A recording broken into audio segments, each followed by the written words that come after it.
টিকে স্পোর্টে স্বাগতম। India versus England second ODI ম্যাচে ইংল্যান্ড টসে জিতে প্রথম ব্যাটিং করে। ইংল্যান্ডের ওপেনিং জুটি দারুণ খেলেছে, 81 রানের একটা পার্টনারশিপ দেখেছে। সেখানে ফিল সল্ট এবং বেন ডাকেট দুর্দান্ত খেলেছে। Ben Duckett Phil Salt out হওয়ার পর সেখানে জরুর একটা অনবদ্য ইনিংস খেলে 69 রানের, এবং বেন ডাকেট 65 রান করে আউট হয়।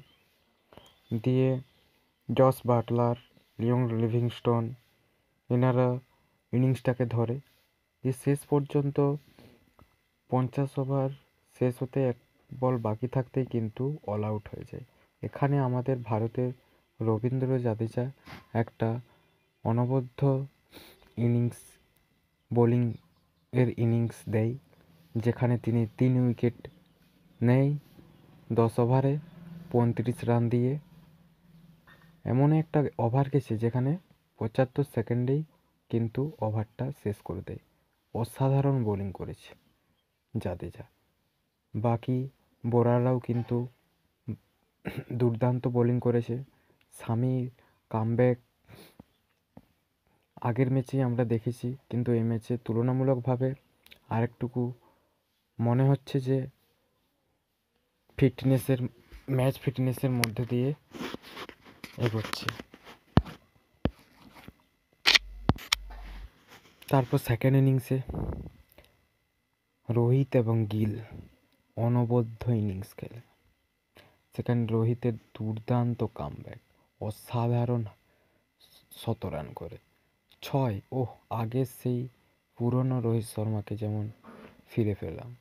এই হচ্ছে আসল রোহিত শর্মা, যাকে পুরাতন ফর্মে পাওয়া গেল। 6 গিলা যেন নিমিষেই বেরিয়ে যাচ্ছে মাঠের। দারুণ দারুণ অসাধারণ সব 6। তিনি 119 রান করে আউট হয়ে যায়, এবং শুভম গিল 60 রান করেন, এবং বিরাট কোহলির আউটটা আদিল রাশিদের বলে ইনসাইড এজ লেগে কিন্তু আউট হয়। এবার বিরাট কোহলি ফর্মে এলেই সমস্ত ব্যাটাররা ইন্ডিয়ার ফর্মে চলে আসবে প্রায়।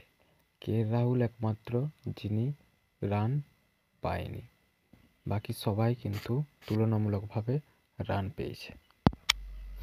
এবং অক্ষর প্যাটেলকে 5 নম্বরে ব্যাটিং নাম্বারে পাঠিয়ে সেখানে কিন্তু 2 ইনিংসে পরপর কিন্তু সে রান করেছে এবং বোলিংও ভালো করেছে।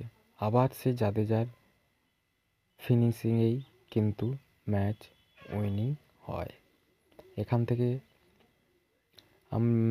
ইন্ডিয়ার ব্যাটিং লাইন আপ পুরোপুরি প্রায় সেট আপ করে নিয়েছে মনে হয়। বেশি চ্যাম্পিয়ন্স ট্রফি তার বেশি চেঞ্জ করবে না বলেই মনে হয়। এবং বোলিং লাইন আপটা একটুকু দেখে নেওয়ার আছে, যেখানে হর্ষিত রানা খেলছে এখন, সে জায়গায় হয়তো পরের ম্যাচে আমরা অর্শদীপ সিংকে দেখতে পারি কেমন খেলছে। বরুণ চক্রবর্তী দুর্দান্ত বোলিং করেছে। সিরিজ কিন্তু ইন্ডিয়া পকেটে পুরে নিয়েছে। দেখা যাক পরের ম্যাচে কী কী প্লেইং 11-এর চেঞ্জ আনতে পারে আমাদের গৌতম গম্ভীর এবং রোহিত শর্মা।